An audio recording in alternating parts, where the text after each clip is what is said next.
let's make something together. You know, I asked a lot of people for funding as much as I could, and it was a risk, but I bet on myself, and that movie got me the full-time job I have right now. Yes.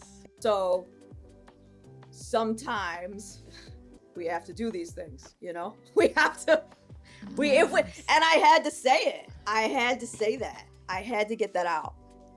And, you know, it resonates with a lot of people. Some people, I don't know if it's like their cup of tea, but like, that doesn't matter. Like, I had to get it out. And those who are going to get it, get it. We're watching your films together, and sorry, my mind was just like, every time I was like, what the fuck? What? No. That was my reaction. Like, where do you get your ideas?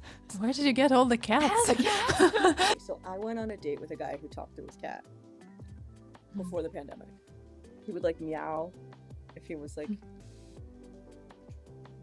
into something. He'd be like, that makes Gabby happy. I said, who's Gabby? He said, my cat. I was like, this is wild. So it's more like when something really surreal, and that was it, you know.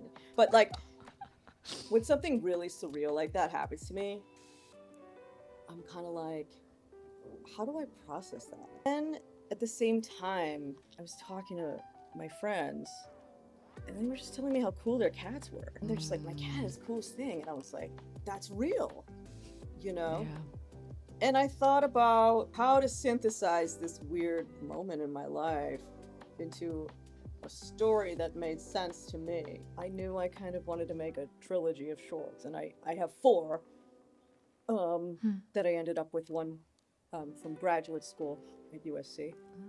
That's Exit Pursued by a Bear. But I knew I wanted to make 3 as work samples and just sort of expressions. Last Croissant and then Airway.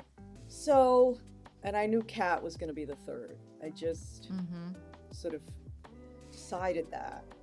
We were going to shoot it in June of 2020, but that did not happen. That was not going to happen. But what that did was give me the opportunity to develop it further. I had the opportunity to work with an organization called Women in Media. They have this opportunity called camaraderie. And so they did sort of this development process, which was a huge gift. And Kat became a semi-finalist in the camaraderie opportunity. I think I wrote Kat for 2 years.